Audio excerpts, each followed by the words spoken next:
Ladies and gentlemen, welcome to episode 342. I am your host, Keith Andrew. On here is the talented and beautiful Sandra Dee Richardson. I just want to say thank you for being a guest on my talk show. Yes, I'm so honored to be here. Thank you, Keith, for having me. No, absolutely. The honor, privilege is all mine. Like I said, you supported a good cause, making a new friend out of it. Yeah.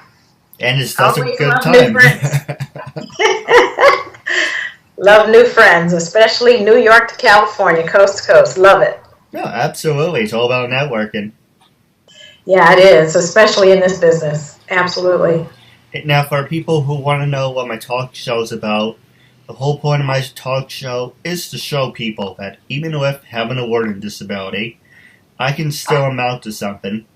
And at the same time, I'm able to turn myself into an example for people out there dealing. Well, actually, let me rephrase that.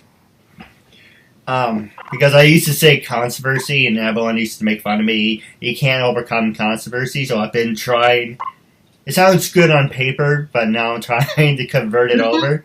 So it's kind of hit and miss. But the whole point of my show is to show people that even with having a learning disability, I can still amount to something, and at the same time, I'm able to turn myself into an example for people out there dealing with any types of learning disabilities and disabilities.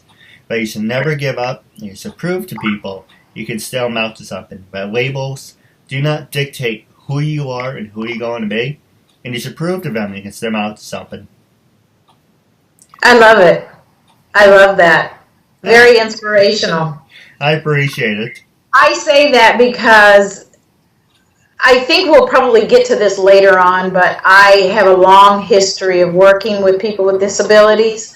I worked in the Social Security Administration as both a claim processor and manager in helping over decades of helping people with disabilities of all kinds. And it was a very challenging thing for me to get people to realize that you can rehab and you can take on different careers. And not everyone, but many people could rehab and learn careers. And maybe, they heard something or they feel something where they can't do what they think that other people think that they can do.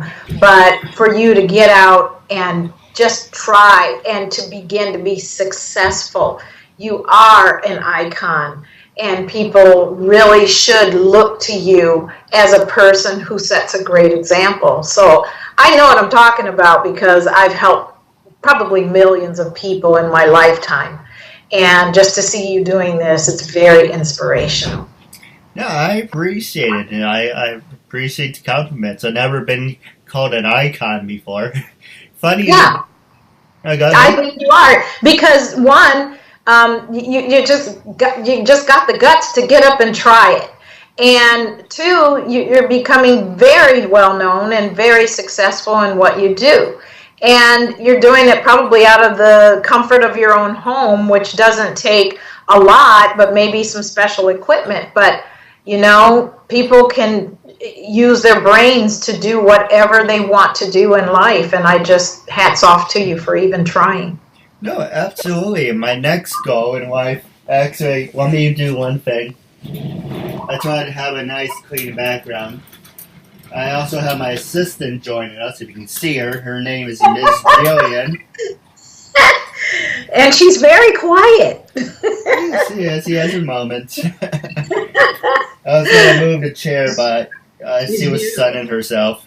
You want me to push back into the sun? All right, back into the sun you go.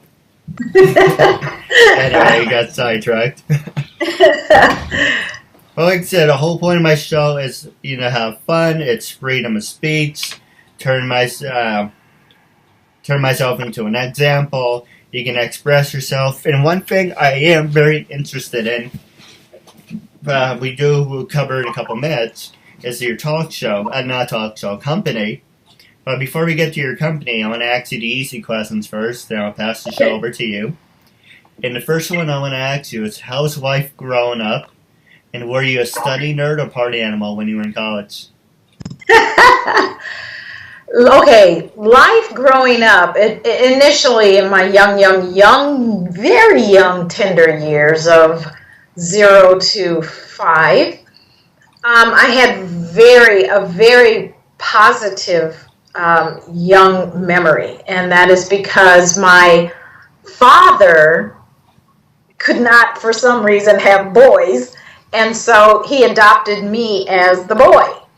And so while my sisters, I had two at the time, while they went to grandma's house with our mother, my father would take me hunting. So I got to learn how to hunt, fish, do the things that a lot of animal activists wouldn't want to hear. Yeah. But we did a lot of that in our young years. We had 10 hound dogs to hunt. And I just remember that everything that we ate, we either grew in our garden or we caught. So I'm now in my older years, I don't eat just anything, but I grew up eating a lot of things that people would probably not like to hear about.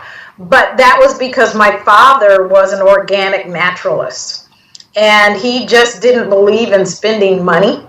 He was very frugal, and he just believed that we could make it being naturalists. So I learned how to be a very natural, organic type person. You look at me right now and you go, yeah, right. But hey, I was hunting and fishing before most people learned how to be boys. So I was, in essence, a little boy in many ways because I was very tough.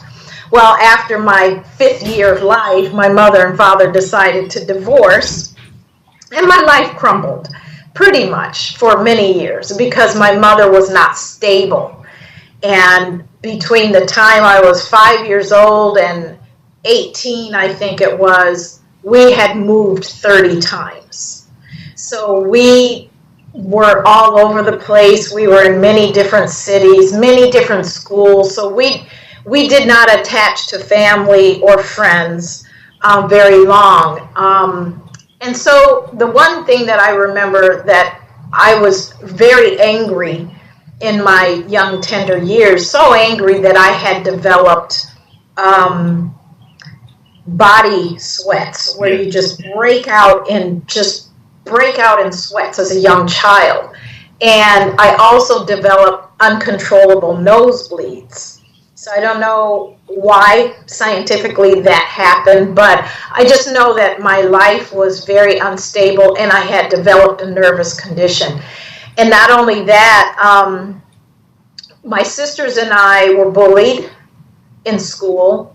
We were bullied, so I'm a big advocate of bullying and abuse, where, I really am for the groups that are out there helping with that. So I understand the ploy of where they're going with that, and I think that in my next 2 years that I will probably do more in that area because bullying is a very serious thing, and I actually experienced it firsthand, more than I have time to tell you. But because of that bullying, and all of these nervous conditions, I became very withdrawn. At the age of 18 in my senior year of high school, my life turned around. And I can't say anyone inspired me because I inspired myself. I did 2 different things. I joined drama class. And I joined cheerleading. Don't mind me. I'm listening. This is why I need my own studio. Inconsiderate people. Gotta do what you gotta do. So, one thing I do want to say, if you don't mind, you have as much time as you like. So if you want to give us the whole story, you're more than welcome to. I didn't mean to interrupt. Okay, yeah, I'll make it very, specific. But in my senior year, I joined drama. And that allowed me to be more free with my feelings, expressing my feelings. And I got into theater. So theater was probably the most enjoyable thing that I had experienced in 13 years as a child. And so I developed a love for theater. And that's where this whole acting thing came from. The other thing that I did was I joined cheerleading, which of course you become, everyone's friend, and you get to know people. So that kind of got me out of my shell also. But I think the drama is what really did it for me, what changed my life. I'm the same way, when I was growing up, I was bullied, by family and by people in the school. And, it's different from family and people you don't know. Yeah. But, still hurts. Yeah. And about when I was in, basically we're trying to find my words. I basically suffered from depression. I had ADD, ADHD. I suffered from panic attacks, a little OCD. My sister jokes me saying, I have a Napoleon complex because I like to be in charge. I like to it makes me feel good about myself. I like being in charge. And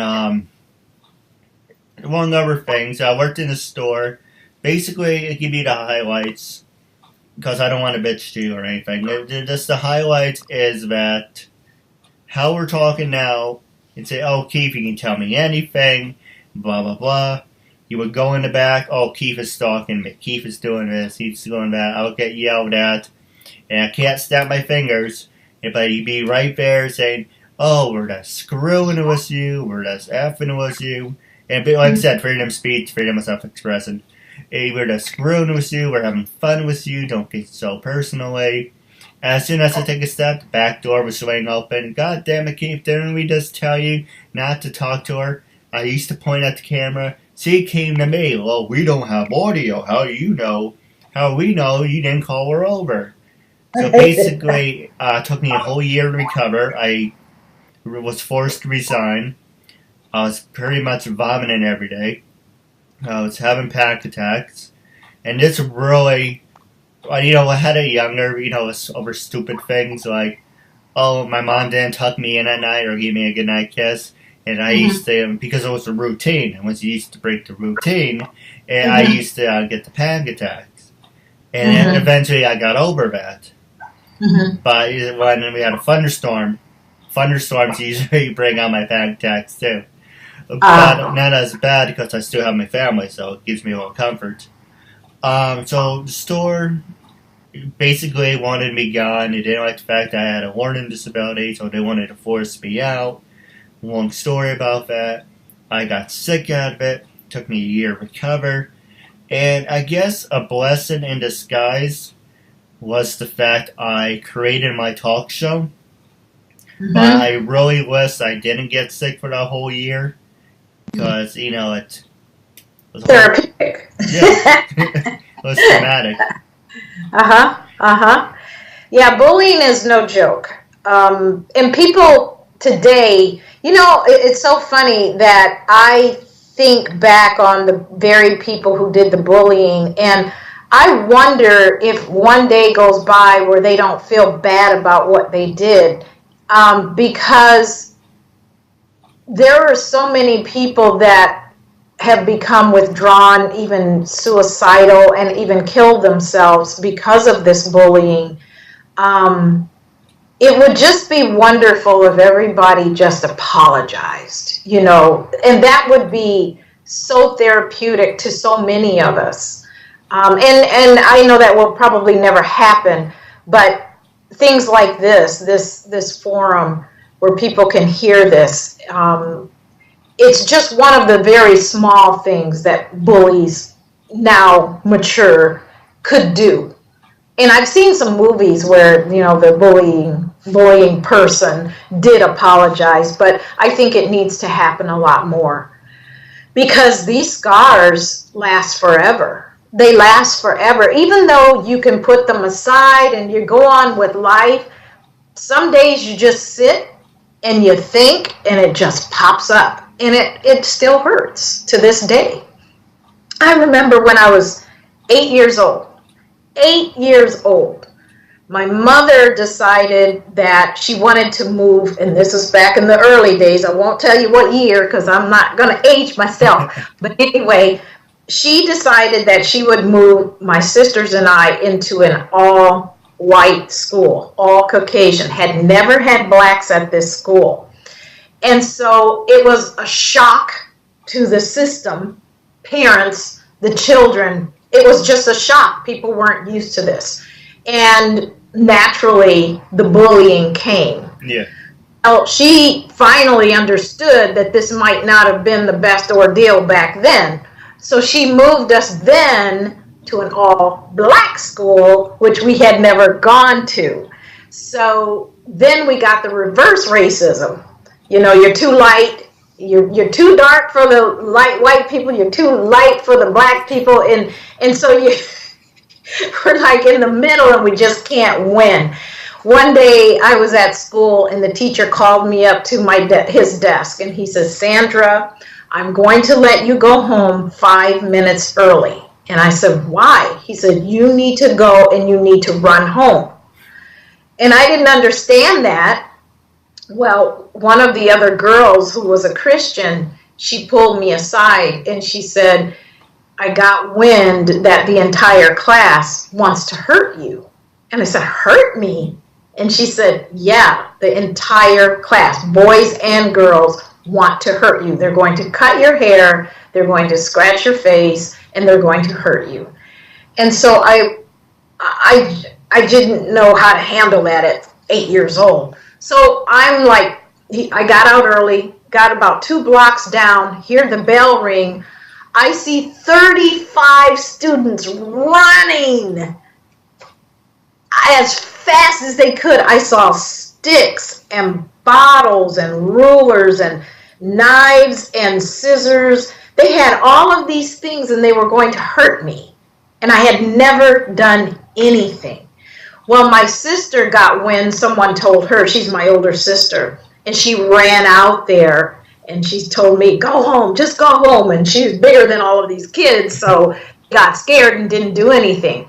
Well, the next day, her class beats her up and she's sent home with a black eye and everything. So, yeah, we went through it, you know, on both sides in those earlier days, and it was no joke. And those scars, it's like they don't even realize how much that hurt us, you know, to this day.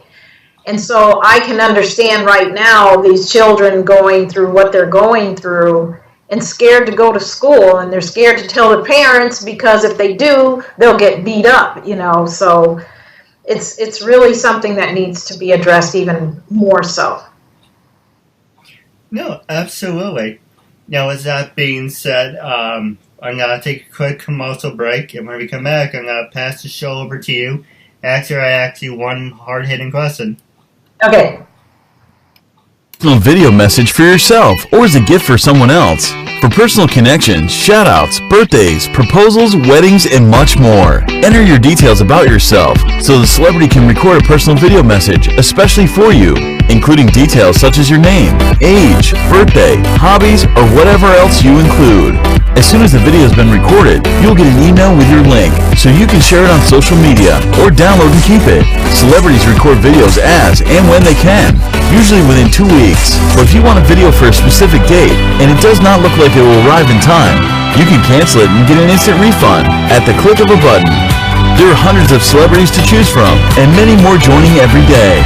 Search by category or genre, buy a gift voucher, get updates and offers, and encourage your favorite celebrities to join so they can connect with fans in a fun and unique way. Raise money for their charities and much more.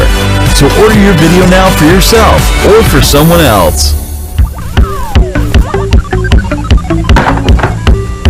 I'm so bored.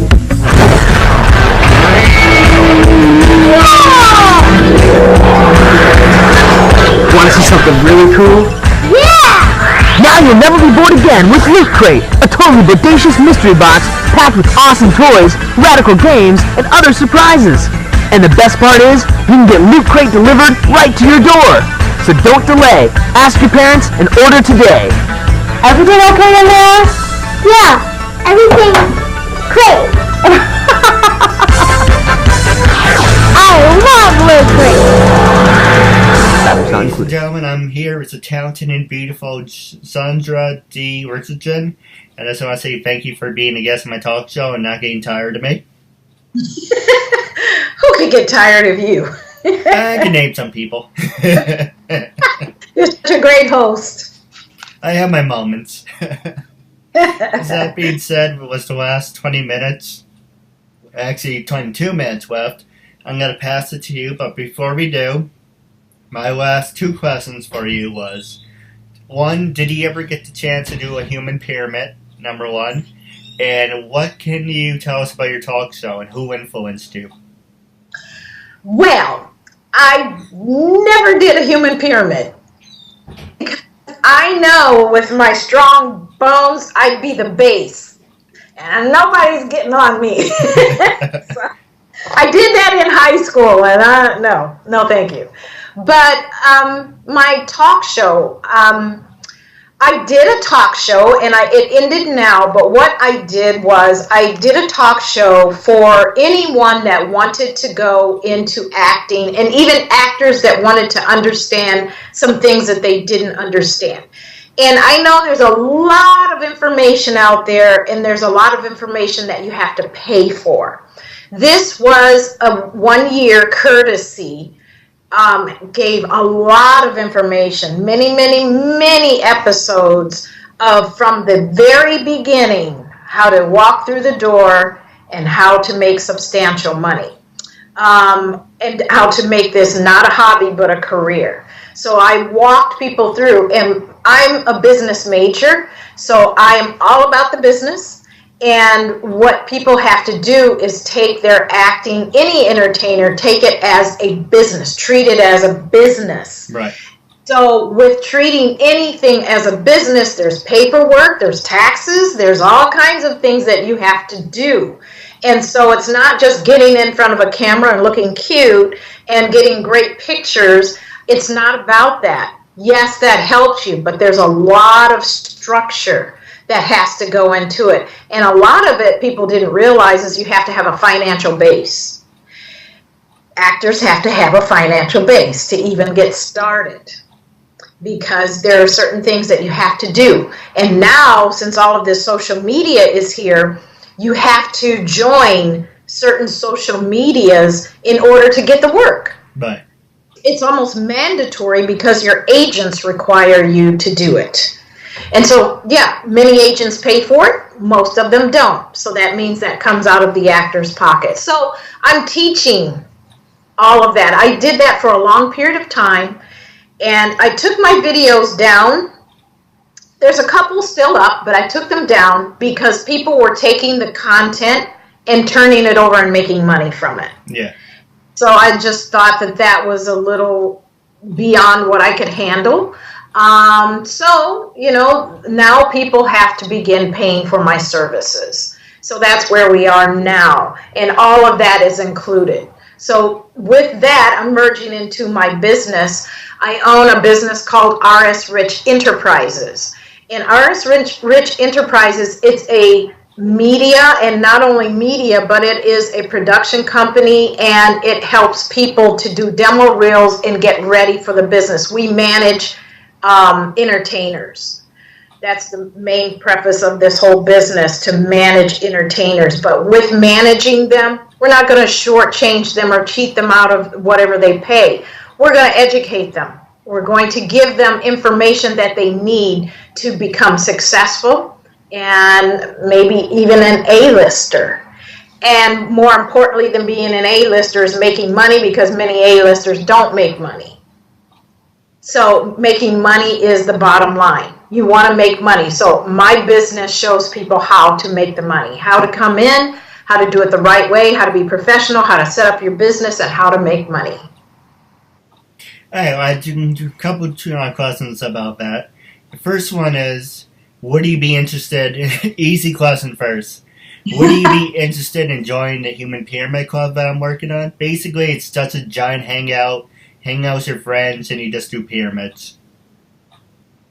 Well, Well, to talk about it, I'm one of those analytical people because remember I worked in the government. Yeah. I was taught to be very analytical, so I'm going to ask you every little question to even give you an answer because I need to know before I commit to that. It's nothing underhanded or anything, I promise you that.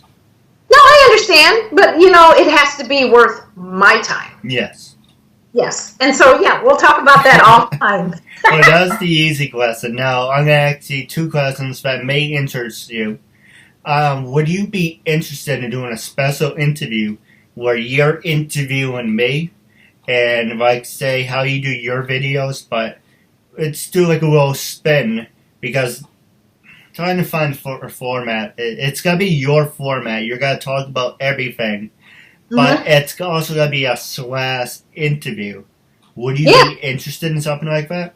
I really would. I interview very well. And I'm not just saying that. You can go into my videos and you can see. I did a producer in Hollywood, and I did a job, a life coach, and several other people where I interview. And the format changes based on the work, but I'm a little like you. I give freedom. But my point is, I want the audience to get something out of it, so we're going to start here, and by the end, they're going to get enough information to be well informed on whatever area we're going to talk about. So, yes, I would be interested. We would definitely talk about that off the air. We can definitely set it up. And the last question is, your company, would you be interested, and we can always talk about it off the air if you want, but I just want to throw it out there. Would you be interested in cross-promotion? Are you cross-promoted? You promote me, I promote you. Play each other's commercials, working together. Do you think I fall under the category of what type of work you do, or do you think I have a long way to go? Honest opinion. I'm going to tell you because I already researched you. I do my research. And you are exactly what we're looking for. We're not looking for fully established people. You know why? Because they know too much. Yeah. They know too much for their own good. And they're very difficult to even bring back to earth to show maybe there's a better way. I want someone who has the inspiration. I don't want anyone that I have to inspire. I want someone that's already inspired, already working toward their goal, but hasn't gotten to the top of wherever they're trying to go. Because there are so many different avenues of where we all can go. And it's fun trying those different avenues. And so what I do as a communication specialist and PR specialist also is I have access to a lot of information that can help you. And so that is something that I would definitely be interested in. And we can talk about the details offline. Yeah, definitely. Now, I'm passing the show over to you with the last 14 minutes left. Was there anything you want to promote? Anything you want to talk about? This is your time after all. People heard me talk all the time. Well, I think the most important thing here is that I promote myself. Like I said, in high school, I started out in drama and just started loving theater. Well, I moved to Los Angeles out in the wolves, not knowing anything, and as a young woman. And I jumped in and just started learning. I went to a lot of different theatrical schools. I took a lot of classes. I got a lot of private coaching. I went to some very reputable schools to learn the trade. And so I did that. How did I do that? I was working in the government at the time, right out of college. And I took that money, went to Los Angeles, kept my job. So I was still working full time and doing my acting on the side. That was supporting my acting. And so I had a lot of, like annual leave that I would use when I had to do a film or go to an audition. So I was going back, I was living 2 lives, okay? And it was fun. It was exciting. I got to learn a lot. And then I had children, so I gave up acting for a period of time, and my mother got very sick and died. So I gave that all up for a short amount of time and got back into it late 90s, early 2000. And I tell you, from the years that I was young and tender, skinny and cute, compared to now being much older, have a little weight, a little age, I'm getting more roles now than I did when I was a young lady. And I never in my, people say, well, I'm too old, I'm too fat, I'm too this. That's not true. Because what the world is realizing is that we're all aging, and that commercially, this world needs older people too. That's why you see older women selling mops, and you know, they're in the car commercials and they're in the Visa commercials, and they're, because older people are more convincing. And so we get the jobs. And those commercial jobs pay very, very, very good money. And as you can see, and you know, I'm African American, and I also have Indian and some European in me, but I still consider myself African American. And people, yes, African American women have been underserved. We all know that. Okay, we've been underserved. But that's a challenge that I'm willing to take, because the more I see black judges and lawyers and police chiefs on television, that's more opportunities for me. Right. And so I don't get intimidated by what I see on the big screen, because I know each and every day that I'm putting in for jobs, I'm beating out thousands of people with my age, with my weight, with my color, you know, and my race. I'm beating out thousands of people, so I don't get intimidated by that. I just believe that whatever area we are in, we just need to strive, and we need to also consult with other people who have been there or who are well on their way there, because maybe they can tell you a different angle or a different way to do it, or, you know, intrigue you with some new information that you really didn't have access to. So we're all in this together, and we should all work to learn and share and help one another. And that's what my company does. No, absolutely. And there's two things that you brought up that's really hard-hitting if you like to talk about it. Sure. You talk about race, and throwing it out there, I'm taking a guess on your age, if I may. You can guess until the cows come home. I would say late 60s, early 70s. Me? 60s or 70s? No. Well, I just mean like the decade years, anyway. Oh, you mean decade? Because you were talking about age. Okay. No, the reason I bring it up is because you mentioned how kids are reacting to you. And I'm thinking about the same age as my parents, thinking you're not that old, so it has to be at least late 60s, early mid-70s, because people were still in that mindset of being ignorant. Yeah, very much so. Very much so. Yeah, you're right. But yeah, I keep that to myself because, you know, when people pinpoint an age, and it's really a shame because there's still age discrimination out there. Yeah.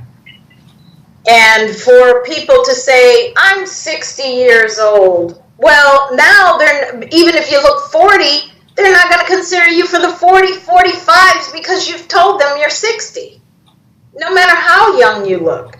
So, no, I would be shooting myself in the foot to tell people how old absolutely. I am. And most people know anyway. And there's also age makeup, too. So even if you're 60, you put the age makeup on you, you can look early 50. I'm doing the Benjamin Button right now. I'm going younger. Younger the better. I'm trying to get my baby face back. I had this great picture where I was like, didn't have a fat face, and my brother teases me I have a fat neck, so I try to hide it. So they have chemicals for that. Yeah, but I also don't want to be plastic either. Well, you have to choose. That's true. And the last subject I did want to talk, well, one of the last subjects I want to talk to you is I like to work with people of different races. So I'll give you a perfect example. For like the pyramid stuff, or if I take pictures with people, I like to have it mixed. You know, have a white, black, Spanish, Asian, one of each. If you have, and I don't mean that to sound racist, I apologize, but if you have it all one race, it's kind of like you see one color. If that makes any sense. It makes perfect sense. You couldn't ask one actor and they wouldn't understand what you're talking about. It's still in many eyes, the white Caucasian male world. Yeah. In United States. It still is. In many eyes. In many eyes it's not, but, and I see that almost, I would say 80% of the auditions that I get on my cell phone from these companies out in the Silicon Valley, Silicon Valley, are white male. And that's really a shame because I go to Silicon Valley quite a bit. And there are more Indians walking around Silicon Valley than anything else.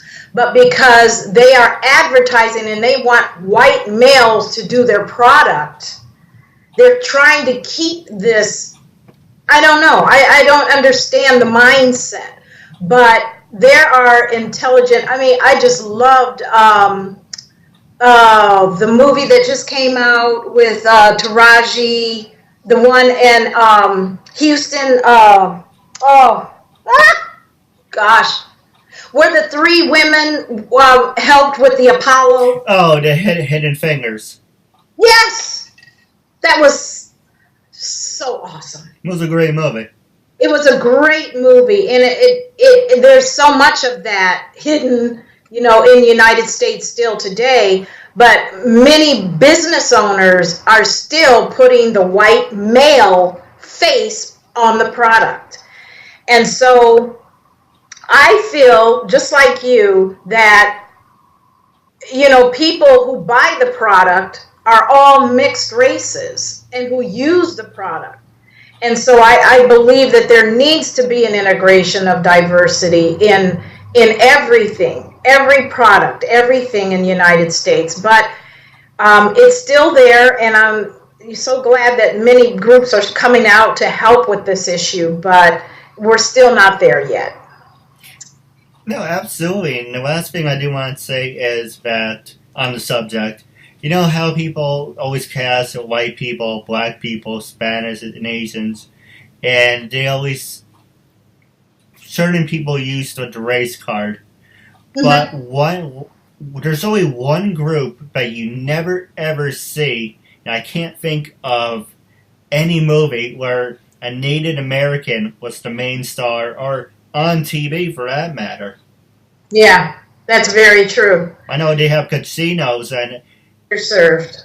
They're underserved. See, there's this hierarchy in the business, and black African American women are, I think, under Asian women. I don't know now, but we were right there, and then right up under African American women were Indian. So and being part Cherokee, I feel for that. And, I think there's a reason why God made me the way I am. I'm half African American. I have Irish. That's cool. And Cherokee. So here I am, all mixed. So I understand all of the issues from every point of view. So I can't side with just African American or just Indian I can't do that. I wouldn't be true to myself. And so I can see the issues, and I agree with you that there have not And maybe as a filmmaker, maybe I'll take that to heart and throw some Indians in there. Yeah. Hey, everyone deserves a chance. Yeah, definitely. Now, with that being said, wrapping up our talk show, one last segment I do want to ask you is how I end all my shows. But the first one I was going to ask you, are you on LinkedIn, Twitter, social media, or do you want to plug your social media? Yes, I'm very active in my social media. Now, how can people follow you? Are you all on everything, or I'm on everything. If you go to Facebook, it links to everything. So it's Sandra Dee Richardson on Facebook. And if you just remember that, and I, pick you up as one of my, friends. Right.